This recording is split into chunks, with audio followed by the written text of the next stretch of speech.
a sinner, left my lover crying on the dance floor. I'm a sinner, I'm a sinner.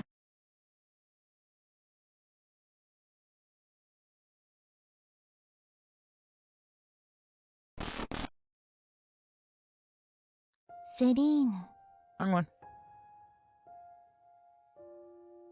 So welcome to Celine if you haven't seen it before. Go to the main menu. Celine. Trust me, that was important. Go forth and guide me through the blue flames. Go forth and guide me through the blue flames. Go forth and guide me through the blue flames. Go forth and guide me through the blue flames. Go forth and guide me through the blue flames. I'm not going to keep reading this. Screw you. Oh God. Yes, I get it. It's a Shining reference. The sound was driving him crazy. Monotonous muffled thuds were resounding throughout his head with dull pain. The pain wasn't too strong, nothing unbearable. But that sound. More than anything else, he wanted the sound to just stop. Thud. Nevertheless, the knocking didn't end. He knew it well enough because he himself was their origin. I hit it hard enough to hit my mouse. I need to stop doing that. I won't do it a third time, I promise. The nose of his slipper was hitting the rear of his desk over and over again, like a huge fluffy moth frantically ramming against the window glass. He wanted plenty of things. He wanted to pay the rent in this time this month, not to displease his landlady again. He wanted to finish the script, at least in draft, because a draft is way better than nothing, something one can actually work with. And he wanted to sleep. No, not quite that. The problem, a serious one, was that he didn't really want to sleep. He leaned back in his chair and rubbed his eyes shut, pressing his eyeballs until, damn it, sorry, it's a right-handed mouse and I'm left-handed, until his eyeballs went dancing like pale lights appeared. Of course, he took the sleeping pills. When a healthy 8 hours sleep gives way to a not-so-healthy 5-hour nap, then a 3-hour eye-shut break, and then goes away entirely, you stop thinking how this will impact your liver. You just want to sleep. You need to sleep, especially if you're already taking an advance payment for the first part of a gig, and the goddamn text won't just write itself. However, if the text could in fact write itself, somehow he would probably lose his job. He didn't have any illusions in this regard. As soon as neural networks get smart enough, he and dozens of other ghostwriters will vanish into morning mist of a new era in literature. He didn't have much of a name or connections, only some skill and a knack to meet the deadlines for the most part. The client was content with this, and he was content with the pay, so everything went well until the pills started failing him. This time the tic got too strong. His foot jerked and hit the board with a very noticeable pain. Seemed like he even heard his toe crack. He muttered a short curse and rolled his chair away from the desk, although he knew, now that his attention was not fixed on the blank text file, the tic should go away by itself. It's funny how the consciousness is detached from the body. He often thought about it, especially while having insomnia. It's like you're working as a team, but your partner starts pulling something. You seem to have common goals, but when all hell breaks loose, you're suddenly left alone with it, and your partner is more interested in watching the fire than fighting it. In the end, you have no idea what's on his mind. Well, at least there won't be any more knocking. Good. A small window at the far side of the room flashed white for a moment. A storm? Now that he thought about it, the day was hot. The viscous, stagnant air still filled the room. This, and the barely audible squeak of an overheated network filter. He became sensitive to such things when he couldn't sleep for a long time. made the entire room seem to vibrate a little, like a cocoon that's about to hatch. Actually, it did sound like a good line. He rolled back to the table and was about to write that thought down, but paused over the keyboard. He remembered the individual words and the general idea, but the sentence had already slipped away. This time, the white light seemed to fill the entire room. A thunder followed, resembling a low gut roar of something large and famished. Good Lord. He called to God way too often for someone who never goes to church. Just a habit he inherited from his mother. A furious patter of raindrops pounded on his window. There's no way he could work like this. Not now. But maybe it's for the best. Since he was a little boy, he slept well during storms. Had to seize the moments. He groped for a packer of sleeping pills. It's nice to have your working tools at hand. Popped the pills into his mouth and then opened the window to hear the steady patter of the rain. Then he went to the bed and collapsed on top of the bedsheets, his clothes still on. He could tell by the sound of the water that the water had flooded the windowsill and was trickling down to the floor. He decided that was a small price to pay. He felt a pleasant chill of cloth beneath his cheek. The wavering haze was gradually fading from the room. Yet, the sleep did not come. He tried to take off his shoes, change positions, take a pillow, cover himself, throw the pillow away to the other side of the room. Nothing helped. He just laid there with his eyes closed, and though his closed eyelids felt heavy, he knew it was an illusion. All in vain. He was not sleeping. He can't sleep. Thud. At first, he thought he was imagining things. I'm not doing. Can I do it over here?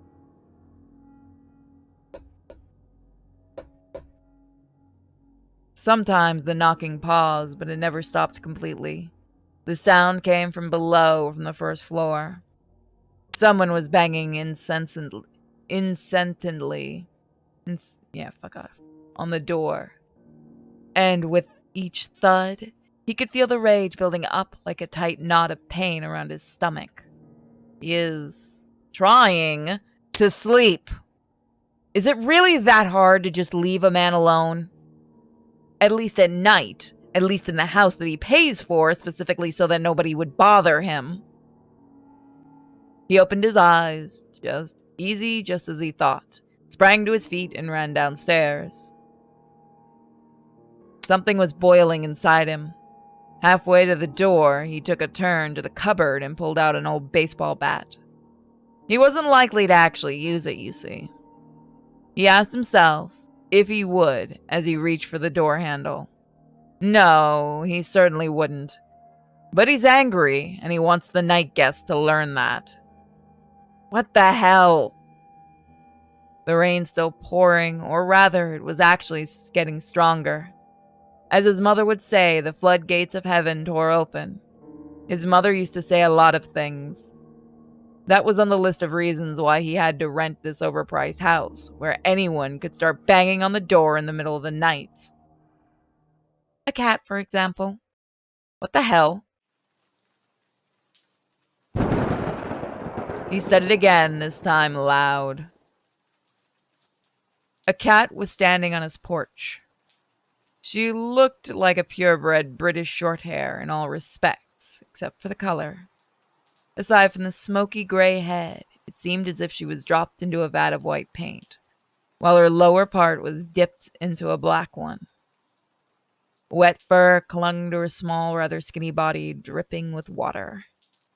The cat could have probably slipped into the house as soon as the door opened, but instead she froze, as if waiting for the host to say something. Well, guys, we don't have much of a choice this time. Should we let her in or let her in?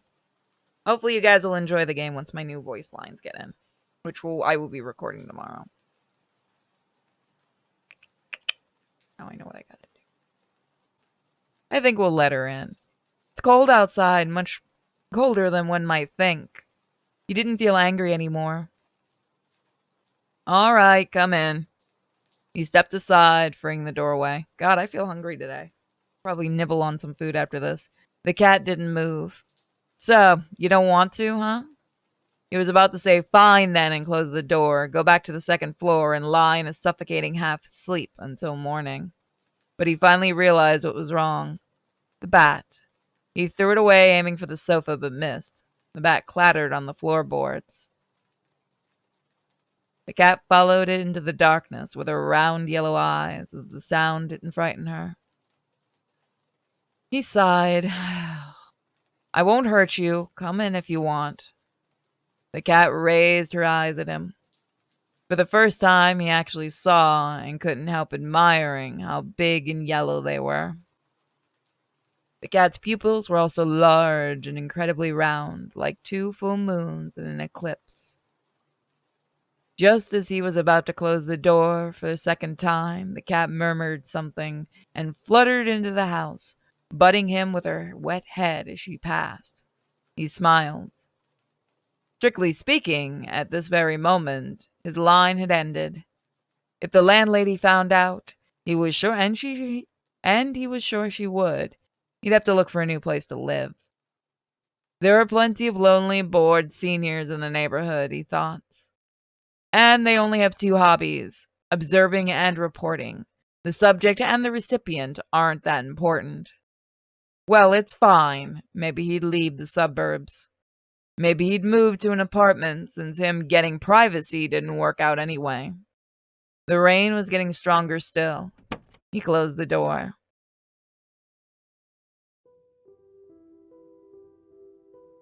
The cat explored the house with cautious curiosity, stopping by different objects as if trying to understand their purpose.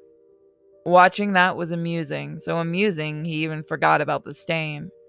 When he remembered, it was already spread out, the dark spot of water in the place where the cat clung to him. He pulled the wet cloth away from his body and stared at it blankly for a moment, then almost groaned out loud. The cat was soaked, so she probably got a lot of dirt in the house. He decided not to turn on the light. He had enough disappointments for the night. Instead, he went to get a towel. All right, come here. Cat turned her head to the voice and froze in place. She was examining the TV, a lifeless black mirror of a plasma panel in a lacquer frame that he hadn't even touched since moving in. In the reflection, the cat herself looked black. She gave him a long, appraising look, and then with a sudden eagerness, trotted towards him, deftly avoiding the obstacles. He was surprised. Maybe the cat decided he was more interesting than the TV, or maybe she acted out of respect for her host's will. Anyway, he did feel grateful. Finally, someone he could negotiate with. Suddenly, he thought about how nice it would be to crawl under a blanket with a warm ball of fur. Really quick, I'm gonna ruin this. There we go. Sorry about that. Suddenly, he thought how nice it... Okay, so I did that one. It would surely have helped him fall asleep. As a child, he had a cat, gray, huge, brass, immensely ugly, and equally beloved. He often fell asleep hugging it. The cat's name was Timo, and he faded into a June night many years ago. The cat bumped her wet head against him once more. He thought that cats usually shake off the water themselves. Usually, but perhaps not always. Hey, easy there, you're all wet. Cat looked up at him with her moon-shaped eyes and murmured something again. Do something about it then. He smiled and got to work. He had to squeeze the fur thoroughly so the towel turned into a wet rag. Should he? Let's bathe the kitty cat.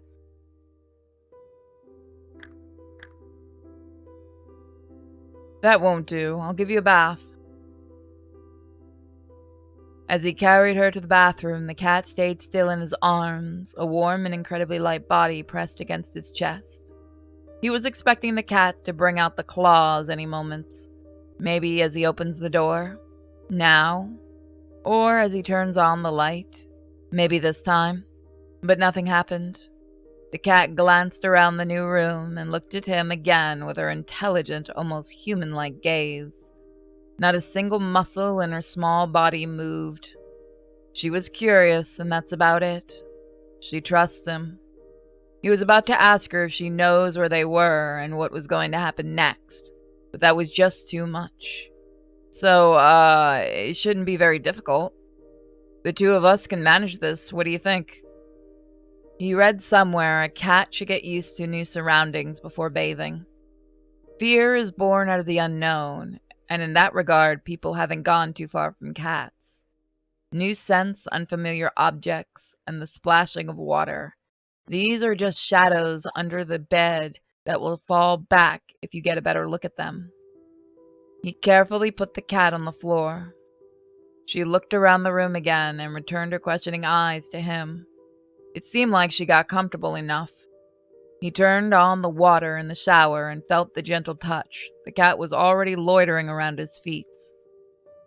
She was curious indeed. The shower isn't so bad compared to the rain, isn't? The joke came out a little awkward. He couldn't remember how he ended up in the living room again. The cat was napping peacefully in his arms. Whatever happened in the bathroom? Could it have happened for real? Maybe he's just daydreaming. He absently ran his hand down the cat's wet back, tracing the bumps of her spine with his fingers. I should get you some food. Let's see what I have.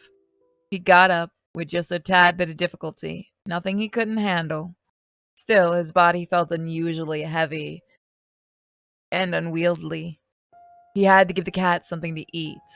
He will lie down afterwards, and then, hell, maybe he'll even fall asleep. Maybe he should have gotten a cat from much earlier. A ball of fluff with a pair of moon eyes and a velvety voice that you can always negotiate with. That's about it. It's kind of funny. He could have avoided all that suffering if only he had a cat.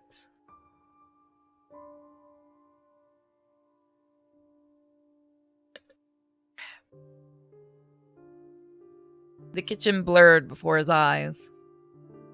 He got to the refrigerator and opened it, squinting from the light and leaning on the door way harder than he was supposed to. If the landlady was around at the time, she would have told him exactly so. Don't lean on the door.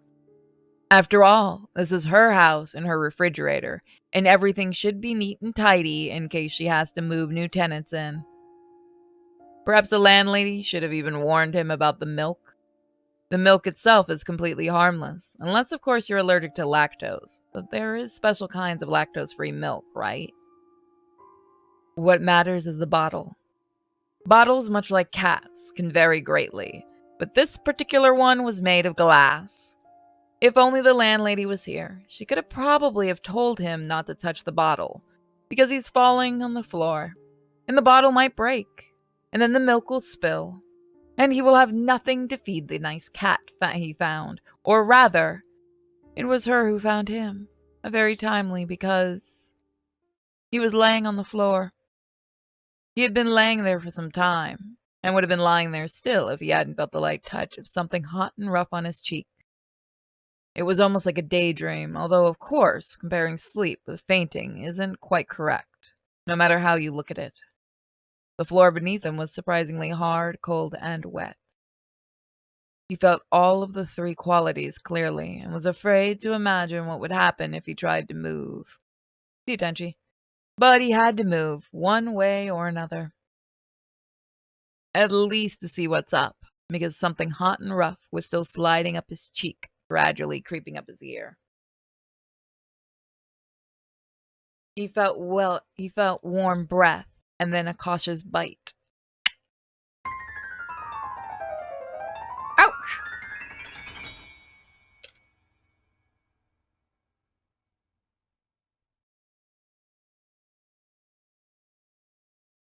He jumped on the spot. Sorry about that.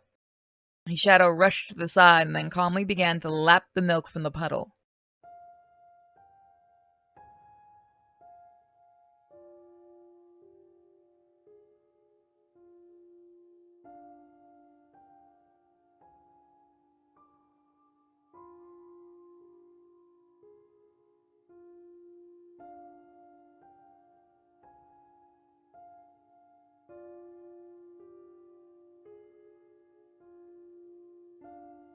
The cat.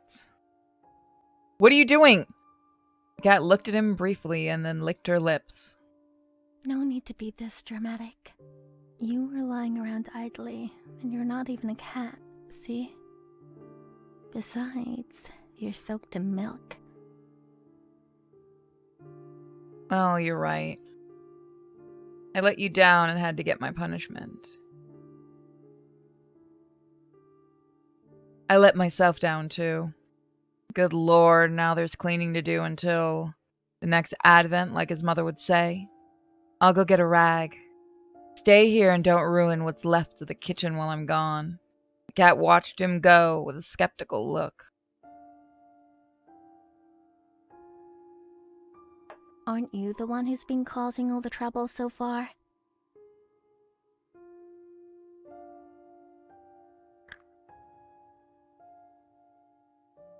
When he returned with the bucket, the cat was gone.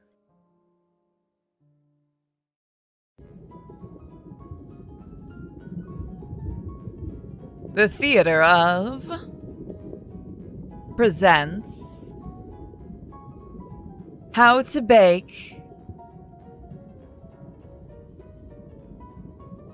In the kitchen, something exciting is happening.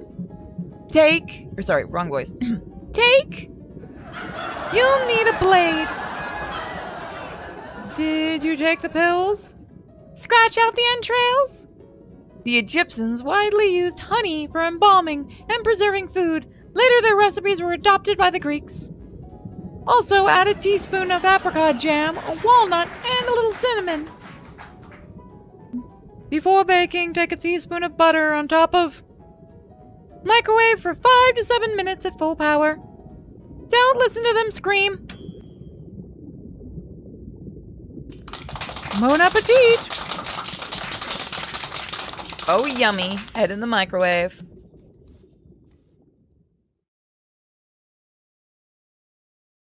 The next time he saw her was in a few days, or maybe a week. He always had a bad sense of time, especially when he was immersed in his work. He still couldn't sleep, but at least he was making some progress with the script. It was a narrative game project, as the customer called it, but actually meant do whatever you have to do to finish this on time, or else forget the payment. And so he did, although he was resentful, and that got in the way.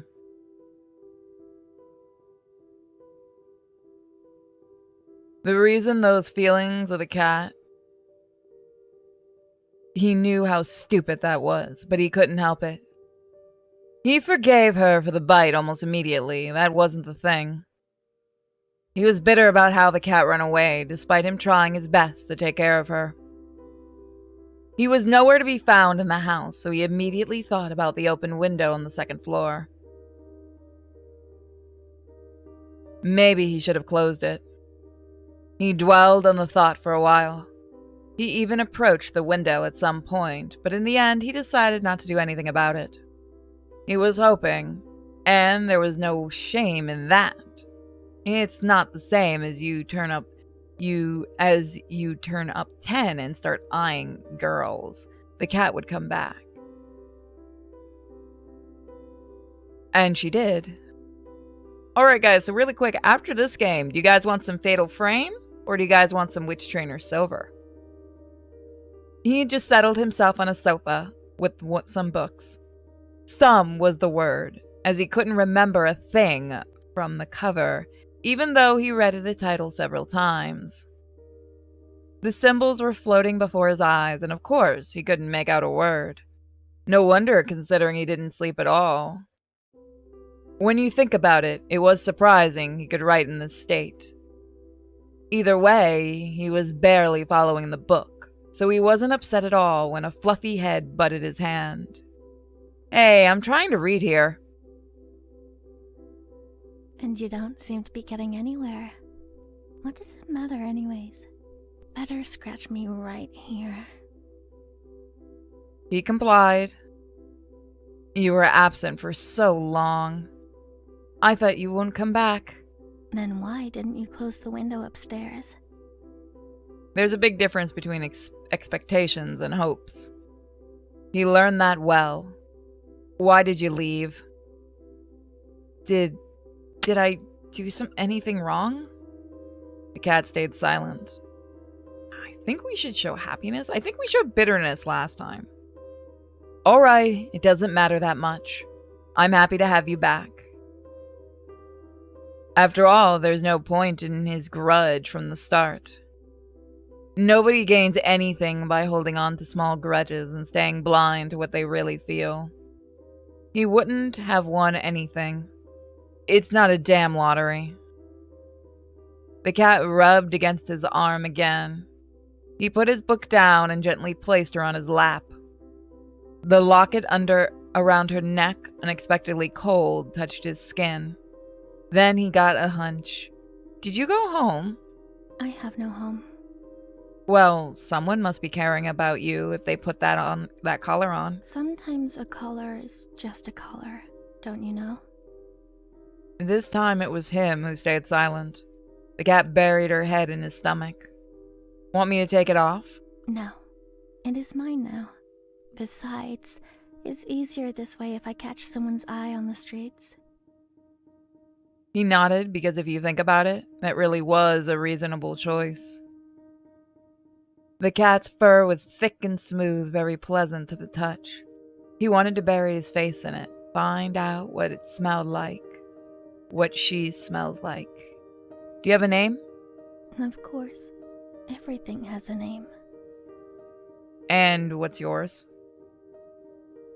Cat looked at him carefully with her bright yellow eyes as if saying, take a guess. She didn't actually say anything. On her locket, there was a small engraving, a crescent moon that was dimly shining in the pale light coming out the window. Celine. The cat looked up at him and her pupils flickered into 2 full moons in the eclipse. Hey, everybody point and laugh at the dude that missed the porn part. Then she rubbed against his arm one last time and stood up, stretching, arching her back.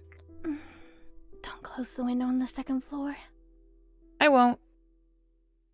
She left, but the name stayed with him, in and around the house. Celine. So hummed the glass, white in the moonlight. So whispered the long shadows of the branches outside the window. I think last time we didn't focus on it.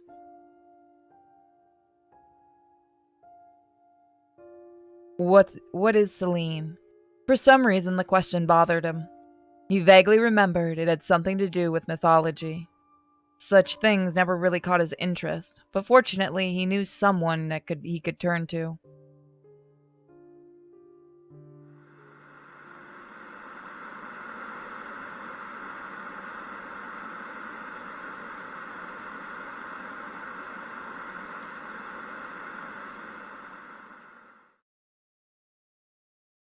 Meanie. God damn it!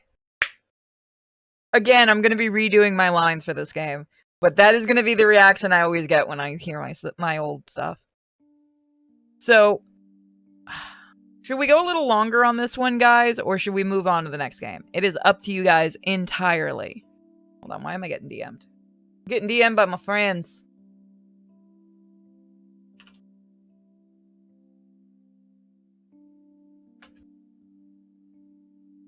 You know, online friends, guys. Oh, by the way, somebody's threatening to send me a Medicare hat. So I'll probably take a picture of Miko wearing the Medicare hat. Oh, I dropped my thingy. I dropped my drink cover. You know.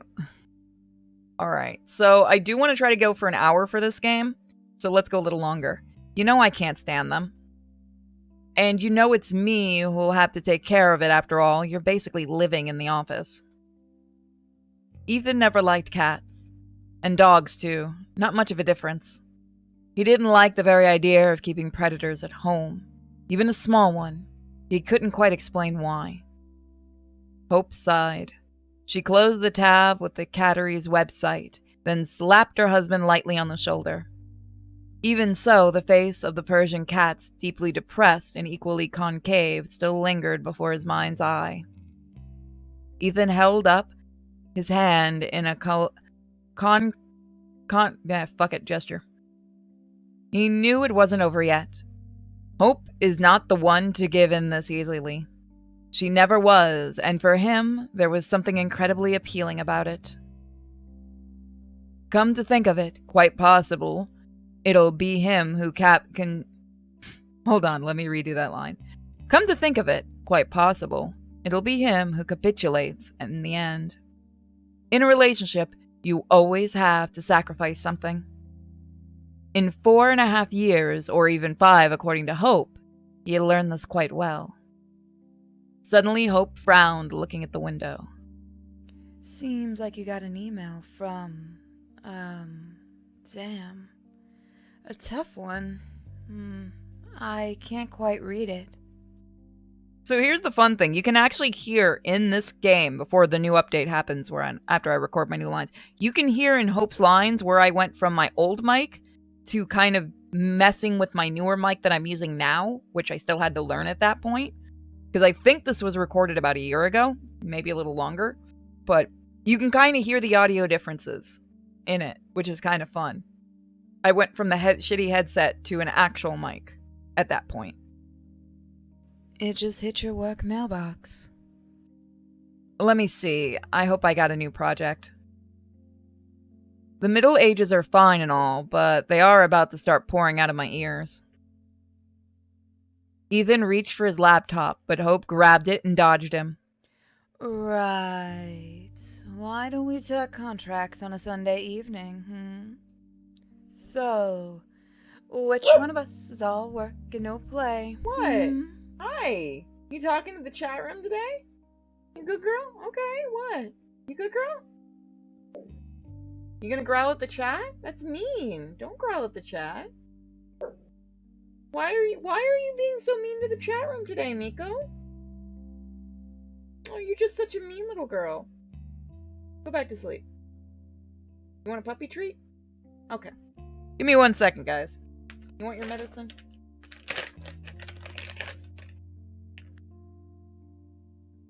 Give me 1 second, guys. I gotta give Miko her allergy medicine.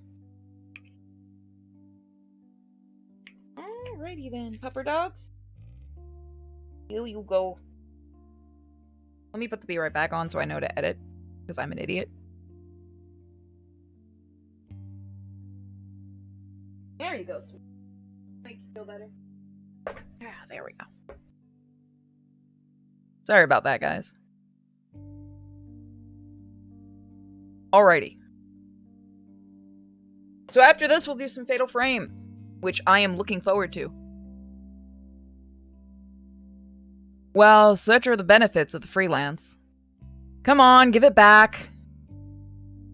Hope giggled and leaned over the armrest hanging over the floor. Hope's defense withstood several more attacks. Each time Ethan thought the laptop would definitely hit the floor. Then she gave Ethan a peck on the cheek and slid off the couch. The laptop returned to its owner. All right. I give up. I mean, what if they actually gave you a new contract, but on the same old Middle Ages? Now that would be a twist. Yeah, a hilarious one. But there was nothing about the Middle Ages in the letter. Not a mention of the payment, too. Ethan read it several times. Leaving the formalities aside, there was but one question in the letter. Ethan, or rather the part of him that was responsible for finding the accurate answers, got immediately engaged by the wording. What is Celine? Ethan rolled the question around in his mouth, as if tasting it.